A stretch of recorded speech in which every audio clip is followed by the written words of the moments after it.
kì í ṣe oúnjẹ tí mò ń jẹ ilé rẹ ni mo miss. Kì í ṣe aṣọ tó rà fún mi ni mo miss.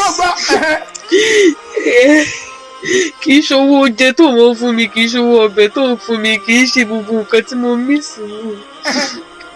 Raki, I doubt it.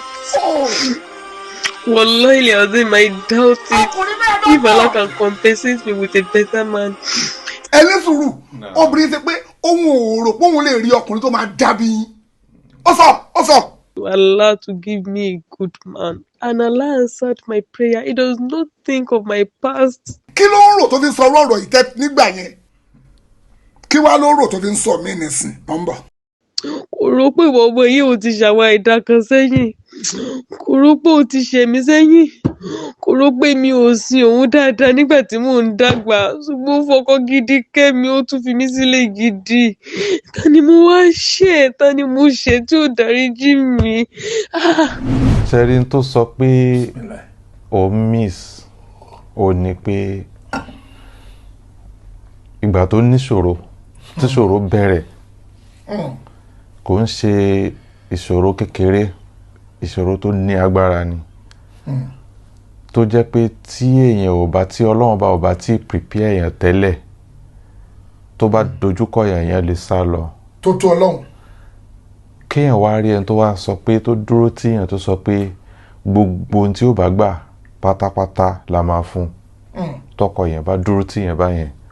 Pẹ̀lú gbogbo nǹkan tí a bá fẹ́ lò pátápátá pé pẹ̀lú ògo Ọlọ́run ó wà lára àwọn àdéhùn tí mo ṣe fún pé I will stand by you. Ìṣòro yẹn ó lè la ẹ̀mí lọ.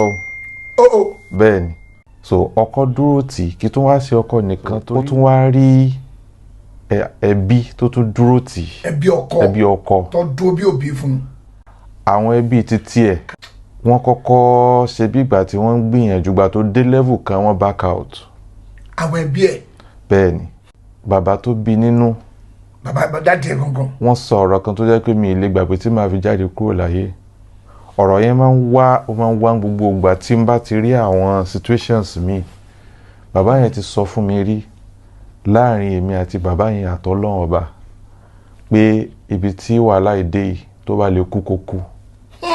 Dáàdì tó bí. Wallahi tallahi thumma billahi alladhi la ilaha illa huwa.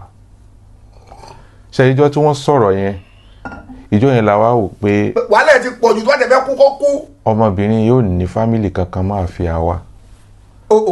Bàbá Adépọ̀jù kọ́lọ́n bá mi lọ́ra ẹ̀mí wọn. Bàbá wa sọ pé gbogbo tí ó bá gbà pátápátá lá fún. Tó bá já wà lá bí kò síbi tá a fẹ́ ti ọmọ yìí sí. Gbogbo tí ó bá gbà pátápátá la máa fún. Ṣé ráwọn kinní yẹn ó rí kì í ṣe pé a sọ lásán a tún ṣiṣẹ́ tọ̀. Kò ń sọdún kan, kò ń sọdún méjì, kò ń sọdún mẹ́ta. Nearly 6 years. Allahu Akbar kabira. So àsìkò ìgbà tó náà ronú sáwọn kìíní yẹn tó rò lọ sókè tó rò lọ sílẹ̀ ó ń wò ní pé kí ló dé táwọn bíbú yìí fi ń dààmú látijọ́ yìí lórí òun. Tó jẹ́ kó sọ̀rọ̀ yẹn jáde níjọ́ tó sọ nìyẹn.